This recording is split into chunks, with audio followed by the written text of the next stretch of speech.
Audio Jungle.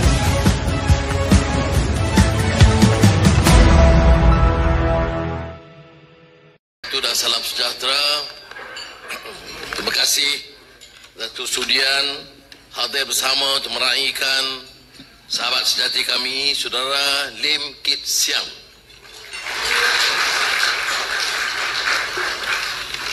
Saudara Guan Ing, Nebeti, Saudara Mat Sabu, Madius dan Saudara Amir, Saudara Hussein Ali, pimpinan DAP, Amanah Keadilan yang hadir, dan juga tetamu daripada media dan NGOs. Malam ini sebenarnya malam yang agak santai, dan saya pilih untuk meraihkan secara pribadi bagi pihak keluarga. Jadi saya, Azizah dan anak-anak yang tidak terkena COVID semua datang, dan dengan semangat yang meraihkan seorang sahabat yang sangat berjasa. Jadi sebahagiannya saya sampaikan tadi ya, tetapi perhubungan kenalan dengan Saudara Kit Siang ni jangkau lebih atau hampir setengah abad, dan mula-mulanya tidak gampang, tidak mudah, sebab saya dari kelompok Melayu Muslim, Kampung Melayu di Pulau Pinang, Kolej Melayu, dan masa di Universiti Melaya juga memimpin Persekutuan Bahasa Melayu yang sangat prihatin tentang dasar bahasa Melayu sebagai bahasa kebangsaan, pendidikan, kemiskinan luar bandar. Dan kemudian dalam gerakan ABIM Islam, itu sosok latar belakang pengalaman saya. Jadi agak suka untuk dipertemukan dua sosok yang agak bertentangan. Saudara Kit Siang muncul sebagai tentunya mulanya wartawan, kemudian seorang pemimpin DAP yang pada tanggapan orang Melayu umumnya adalah suatu gagasan baru politik orang Cina yang mencabar kekuatan dominan Melayu pada ketika itu. Itu pandangan persepsi kita. Tetapi alhamdulillah, saya bila dalam pengalaman dalam ABIM, kita membicarakan soal Islam dengan pendekatan yang agak berbeza daripada pahaman biasa. Umpamanya saya sebut tadi, bila kita sebut orang bukan Islam, selalunya dalam teks-teks Islam, hak orang bukan Islam dalam negara Islam. Itu teks dia. Tapi pada masa itu kami berbeza pendapat. Kami berkata, hak masyarakat bukan Islam dalam negara al-ikhtilaf al-ajnas, masa itu negara yang pelbagai kaum dan berbagai agama. Jadi kita tidak langsung letak kategori yang agak berbeza, dan kerana Malaysia bukan negara Islam dalam konteks maksud negara Islam yang ditafsirkan oleh teori-teori politik Islam termasuk Al-Mawardi dan lain-lain. Bagaimana boleh ada pertemuan? Karena kebetulan dalam debat-debat termasuk Great Economic Debates di Universiti Melaya, kita bersama, tetapi peluru kita itu kepada UMNO. Jadi Kit Siang agak fikir pelik juga ya. Ini seorang pemimpin Melayu, pelurunya terhadap UMNO, dia tentu DAP, tentulah pelurunya misalnya sebuah kepada UMNO. Jadi dia dengar satu dua dalam debate itu, dia pun undang saya makan tengah hari di restoran di Jalan Tunku Abdul Rahman. Nah, itulah saya bagi jamuan makan ganti dah lepas 40 tahun yang lalu. Kemudian bila kita adakan mesyuarat kongres atau muktamar ABIM 79-80 yang temanya Islam dalam masyarakat pelbagai kaum, kita undang semua pemimpin parti politik. Syed Hussein Ali, ketua Parti Rakyat masa itu, dan saya ingat Ustaz Dasuki mewakili UMNO, Ustaz Fadil Noh mewakili PAS, dan Saudara Kit Siang jawab dia akan hadir bagi pihak DAP. Jadi kami dalam mesyuarat, Habib ni fikir sungguh ke Kit Siang ni, takut disilap tempat. Jadi dia datang, dalam ucapan itu kemudian disebut, kerana saya di antara yang saya utarakan masa itu sebelum kita menyertai UMNO, saya menyanggah pandangan dan keterlanjuran dasar ekonomi baru yang memperkayakan segolongan kecil dan tidak menunjukkan rasa prihatin terhadap derita masyarakat Melayu yang majoriti. Dan kita beri contoh peristiwa baling di mana pekebun kecil getah menderita, tidak mendapat pembelaan seperti mana saudagar-saudagar kaya yang dipelihara oleh UMNO. Saudara Kit Siang kemudian bila dengar ucapan itu, beberapa minggu berikut menelefon saya, minta saya hadir dalam retreat pimpinan DAP di Cameron Highlands. Saya agak keberatan nak jumpa dia, Kit Siang, Karpal Singh, Patu, Chen Manhin. Aku tak pergi di situ kerana benam lah. Saya bertakut juga. Jadi Kit Siang kata, no, ini opportunity untuk ada interaction. You boleh dengar, dan mereka juga nak dengar pandangan saudara. Saya pergi dengan Azizah masa itu. Dan seperti mana saya pernah sebut dulu, Kit Siang tentulah kerana dia nak raikan, dia jaga sangat-sangat supaya saya jangan rasa tidak selesa. Jadi saya tengok sosok dia tu, Kit Siang nampak serius, tetapi kemanusiaan dia bimbang, takut saya tidak rasa selesa. Jadi biliknya, makan minumnya, datangnya, duduknya, semua dia betul-betul cara peribadi jaga betul. Jadi saya pun berucap tentang kebebasan, keadilan, demokrasi. Soalan pertama, Karpal Singh, you truly believe in democracy, in freedom, in justice? My first question, you answer me frankly. Soalan dia, if that's what you said, what have you to say to this suggestion that a non-Muslim can be made Prime Minister of Malaysia? Allah kata, ya pun tak boleh, tak ya pun tak boleh. Jadi saya jawab, it's not a legal question, but realistically, I don't advise you to enter into this discourse because we will not win the case of public opinion. Jadi for now, Mr. Karpal, I think we should go on, demand rights, quality education, and amenities for all our people in this country. Oh, saya takut, betul, takut Karpal sergah. Yes. Karpal macam, okey, jawapan tu aku tak lega, ya Allah, aku tidak. Saya panik betul. Baik, apa dia sosok Kit Siang?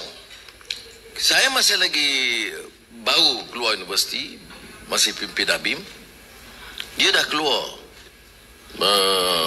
time bombs di Malaysia, problems of nation building, dan dia tunjuk kecekalan, keberanian dia membahas soal-soal yang sangat sensitif. Soal masyarakat Melayu, bukan Melayu, soal kemiskinan rakyat, soal bagaimana soal isu kaum itu diputar belit untuk menguntungkan kelompok atasan. Dan dia lontarkan beberapa skandal, isu-isu skandal besar yang sebenarnya dalam media, kedudukan media pada masa itu sangat sedikit diketahui oleh rakyat umum. Jadi bagi saya, kalau tanya, ini sumbangan besar dari segi creative thinking, critical thinking, dan political awareness dalam sejarah di Malaysia ini. Ya. Dari masa itu Mamingko, BMF skandal. Dan oleh kerana selepas saya bersama UMNO dan saya lihat Kit Siang nampak betul-betul menyerang soal BMF itu, maka saya sebagai ketua pemuda UMNO masa itu terus mengutarakan usul untuk mengadakan Royal Commission, Suruhanjaya Diraja menyiasat BMF skandal. Itu kali pertama saya ditegur oleh bos saya pada masa itu. Dia kata, just don't respond to the opposition. Bagaimananya macam takut betul kalau ada Suruhanjaya. Jadi masa itu Kit Siang itu pukulannya itu persiapan fakta, angka-angka, meneliti, bukan saja menyerang sembrono. Dan ini bagi saya public education. Saya dah beritahu Kit, ya. Saya belum beritahu sebelum ini. Buku itu kita bincang dalam Usrah Abim. Bukan maknanya kita nak setuju, tapi kita nak tahu bahawa ada isu-isu besar yang kita tidak tahu dari media di Malaysia. Tetapi isu-isu yang menyentuh kehidupan rakyat dan penyalahgunaan kuasa yang besar. Jadi Kit kemudian tertulis yang lain-lain termasuklah Unmasking Najib yang kemudian, ya. Tetapi sebelum itu tentulah serangannya kepada pemerintahan atau pimpinan Tun Dr. Mahathir, kemudian Datuk Seri Najib. Tetapi beliau itu cara sangat konsisten. Saya selama ini kalau dalam keluarga keadilan saya beritahu macam saya Hussein Ali. Dia konsisten capal daripada Universiti Melaya sampailah sekarang. Tapi yang lebih penting itu maknanya ideas tentang pro rakyatnya. Kit dari segi menyanggah tentang ketelanjuran dan corruption, abuse of power, ini bagi saya luar biasa bagi seorang yang cekal dan berani dan mengambil risiko begitu rupa. Kalangan muda jangan bandingkan dengan keadaan sekarang. Keadaan itu, rejim itu jauh lebih diktatorial dan authoritarian.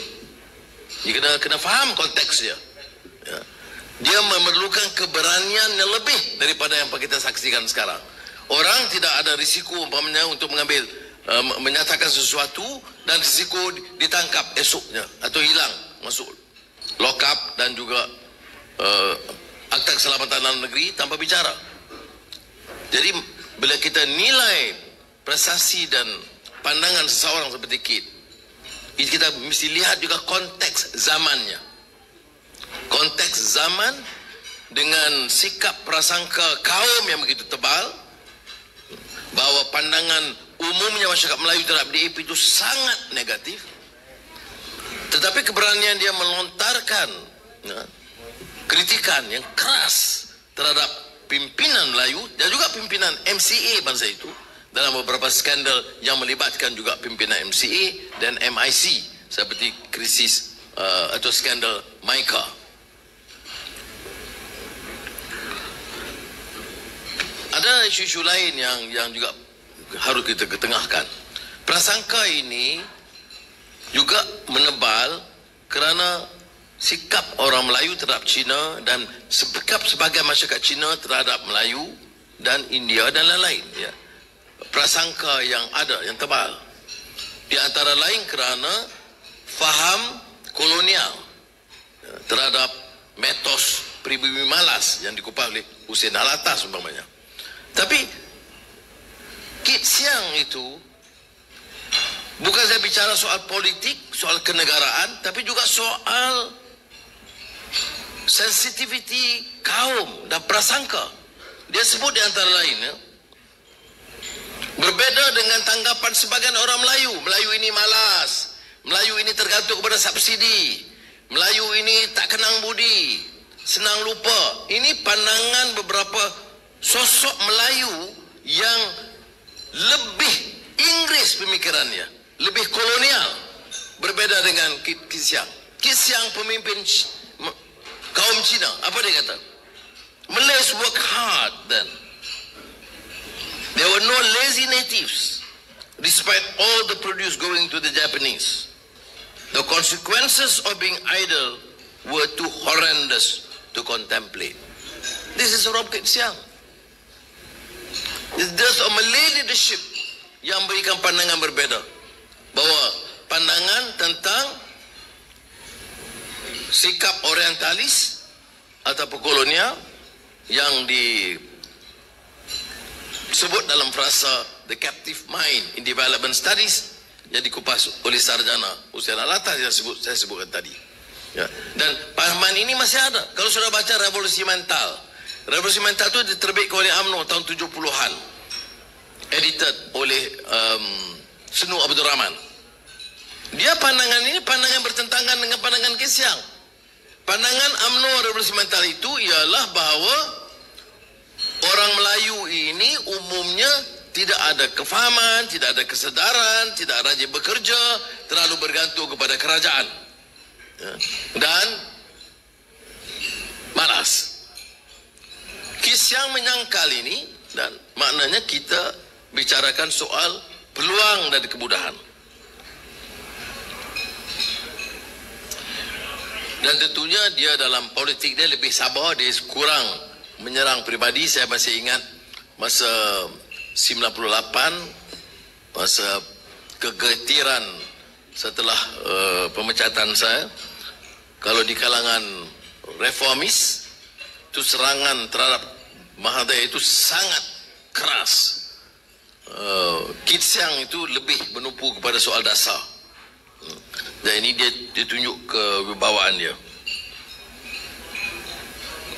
Dan Saudara Kit, no real statesman retire in the real sense. You retire from a general sense, yes. But I'm sure, and I know you don't retire from your commitment, from the ideals, from championing the cause of justice for all Malaysians. That I salute you.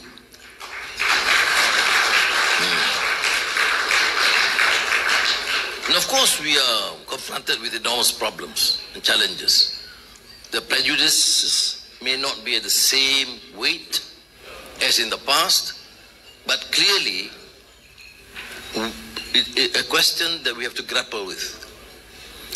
I was discussing with Saudara Guan Eng. You see, the 22 months of Pakatan Harapan government, there were many positive aspects that we should explain, disseminate the information effectively. We have state governments, Penang, Selangor and Amiruddin and Negeri Sembilan. They have done relatively better than past administration. But we have not been probably too successful in disseminating the positive vibes and programs. What is being highlighted by the general public, and I told Guan Eng specifically, is the issue of subsidies for the poor, fishermen, farmers, etc. That we, the Pakatan Harapan government, somehow reduced. Now the entire Malay public, especially the poorer Malays in the rural heartland, or maybe even the urban poor, blame entirely on this DAP Minister of Finance, Lim Guan Eng. But the fact remains, our reluctance to deal with it and give a response based on facts has cost us a lot of misery and pain and disillusionment. I refer to the facts because those members who serve the cabinet know precisely that this was not an idea mooted by Guan Eng. In fact, I remember Guan Eng meeting me in Gan Seng office. When I asked, he said, I have tried my best and I have been given clear instructions to reduce. Then I said, okay, can I then appeal to you in during my speech in Parliament, and he said, okay, I will respond promptly to give additional support. But when you go to the fishing village, they will still compare what was given then to the amount given earlier under the previous regime. And after discussing with Guan Eng, went and appealed to Tun Mahathir. And I said, this will cost us a lot of loss of support, because people deliberate economic issues or political support not based on ideals and manifesto, but on bread and butter issues. Not only in terms of institutional reform, but bread and butter issues. Well, Mahathir gave the same reply, that we cannot go on subsidizing with the subsidy mentality. It will not bear good results in terms of the mentality of the Malays, and also, he said, in terms of economic vibrancy of this country. Of course, we disagreed strongly, but then he was then the Prime Minister. But I think I would want to share this, because if we do not address this issue, this will continue to haunt us, and the blame will go entirely to Guan Eng, the DAP, Chinese Minister of Finance, who deliberately attempted to reduce assistance and support to the rural poor, mainly Malay community. I apologize to Guan Eng because I choose to address this, because I think not merely to defend a friend, but because I know precisely, because I asked him specifically. I think this will be damaging to our interests. So these are issues which we will have to grapple with. I think Pakatan Harapan is still the party of the future. Our friends at the media are here, some analysts are here, some surveys have been conducted, and naturally from time to time they have their own QDS, QDT surveys. One defeat will then be seen as a catastrophe, but I don't share that view. We are here to stay. Yeah? We know that. And to do justice to Kit Siang, your more than half a century of struggle cannot be decided and determined by one election, one state election, or two state elections. It will be determined by the national resolve when we admit our faults, our limitations, including the period we were in, including the way we manage Pakatan, including the fact that we need to garner more support and interest among the young. Yes, we do concede to that. But then,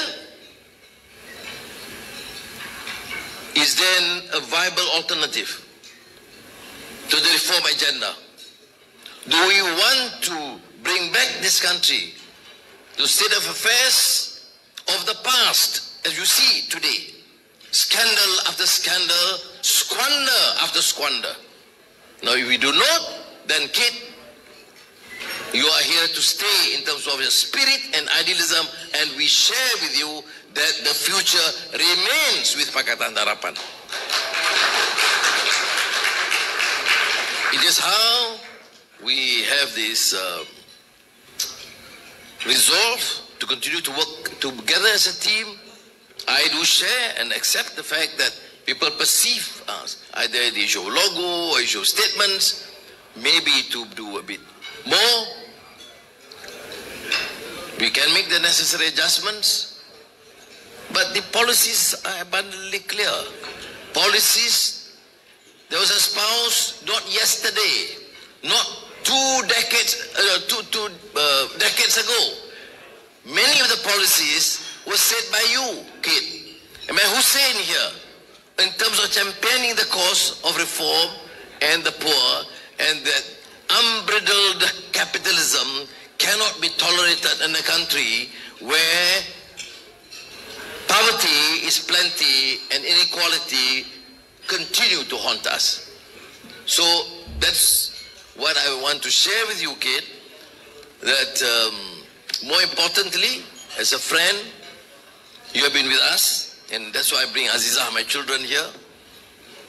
Many of you supported us in our days of difficulty when we were down and out.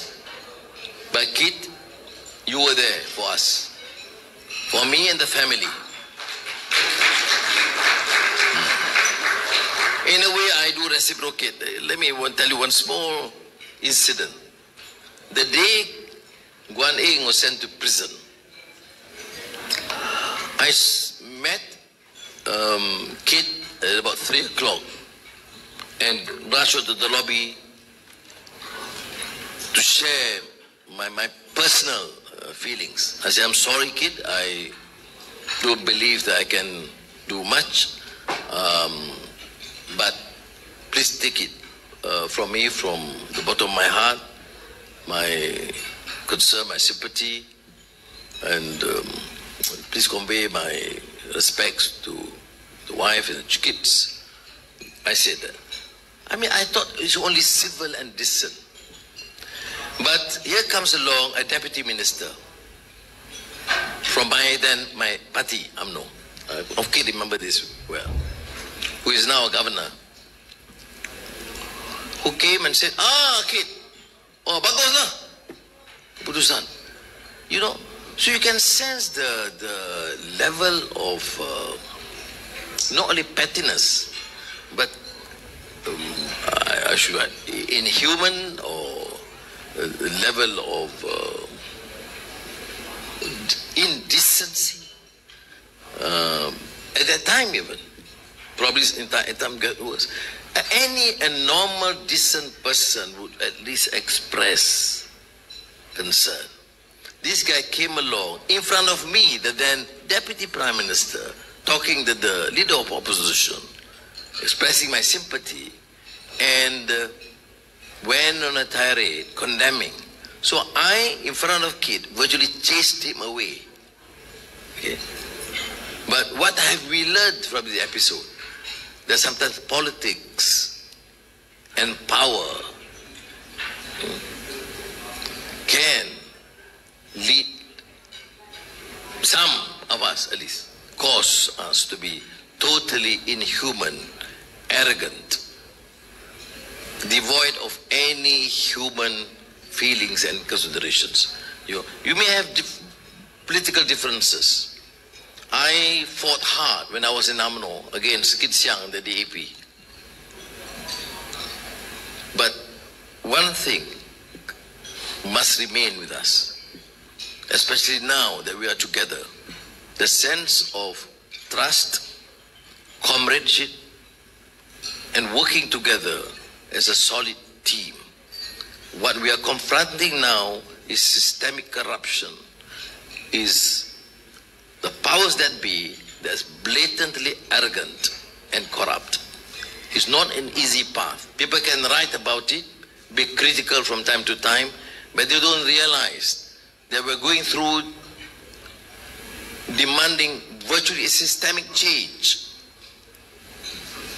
The corrupt, if you look at the 1MDB case, the Pandora Papers, or the Global Financial Integrity, work in concert. And it takes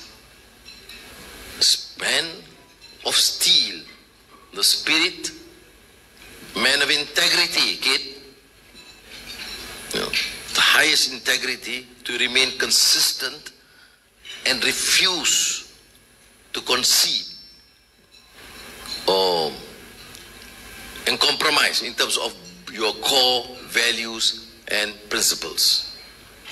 So in politics, we need this integrity, the courage of conviction, the tenacity of purpose.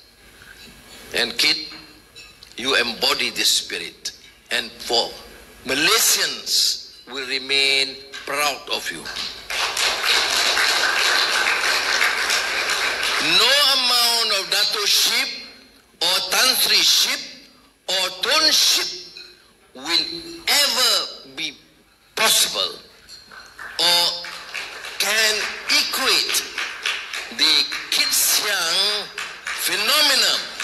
this country. And I say it as a Malaysian, as a Malay, that we are indebted to you, Kit Siang, for educating the masses about their rights and privileges in this country. Terima kasih banyak.